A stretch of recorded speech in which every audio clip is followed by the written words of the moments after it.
नमस्कार, मैं तत्वगुरु आपका स्वागत करता हूं अपने YouTube चैनल सरल समाधान में।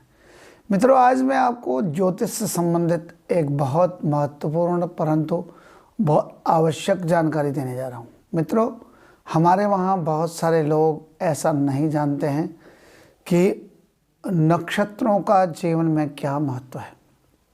नक्षत्रों का जीवन में ग्रहों से भी ज़्यादा महत्व है, परंतु नक्षत्रों की जानकारी बहुत कठिन होने की वजह से कालांतर से धीरे धीरे वो चलन में कम होती चली गई। केवल विद्वान ब्राह्मणों तक सीमित रहने के कारण आम जो लोगों तक नक्षत्र की महत्ता लोगों तक नहीं पहुंच पाई।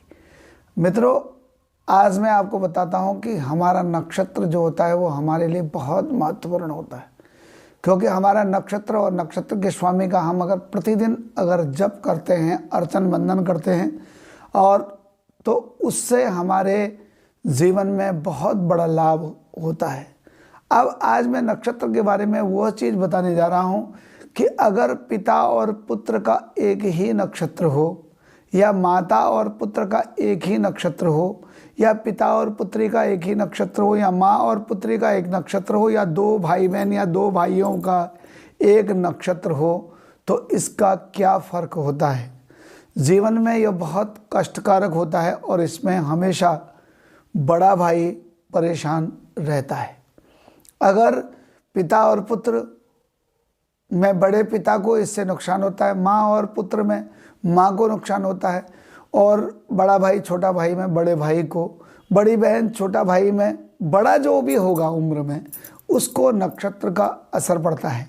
अगर किसी व्यक्ति को इस प्रकार की परेशानी हो कि दो भाइयों का, दो भाई बहनों का, या फिर आपस में जैसे मैंने बताया उन रिश्तों में अगर एक ही नक्षत्र होता है तो उन्हें अपने उस नक्षत्र की शांति करानी चाहिए।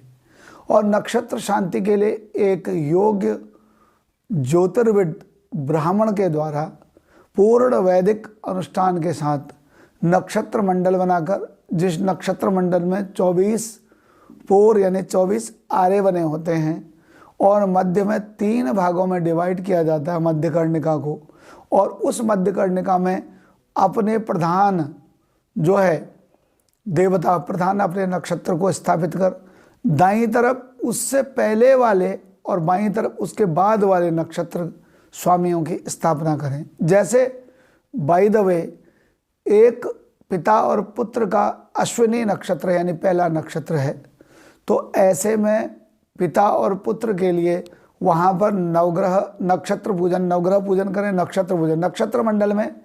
उसमें बीच में जो अश्विनी नक्षत्र है, अश्विनी नक्षत्र के स्वामी यानी कि भगवान जो है अश्विनी कुमारों का स्थापन करेंगे।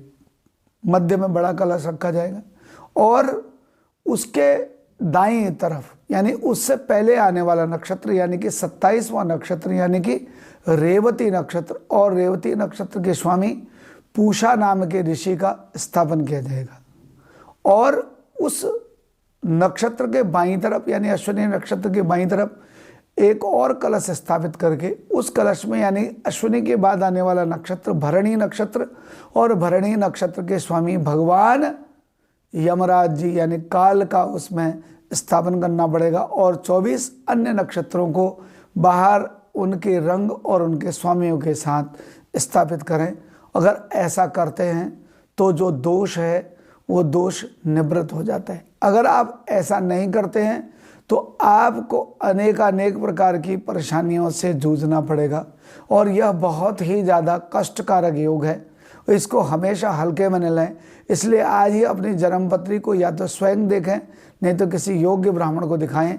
अगर एक ही नक्षत्र है अगर किसी का अपने घर में, यानी पिता पुत्र, माता पुत्र या भाई बहन आपस में किसी का भी एक नक्षत्र है, तो तुरंत नक्षत्र पूजन कराएं। और जिस नक्षत्र का पूजन कराना है वह पूजन उसी नक्षत्र के दिन होना चाहिए जिस दिन वो नक्षत्र 28 दिन में या नक्षत्र आपस में बदल जाते हैं, और प्रत्येक दिन एक नक्षत्र होता है। तो जिस दिन वह नक्षत्र पूर्ण रूप से पूर्ण योग के साथ होता हो उस दिन एक योग ज्योतिर्विद ब्राह्मण को बुला करके, वैदिक ब्राह्मण को बुला करके उस पूजा को कराएं। पुनः ऐसे ही ज्योतिष से संबंधित समाधानों को लेकर आपसे फिर मिलता हूँ। तद हर हर महादेव, नमस्कार।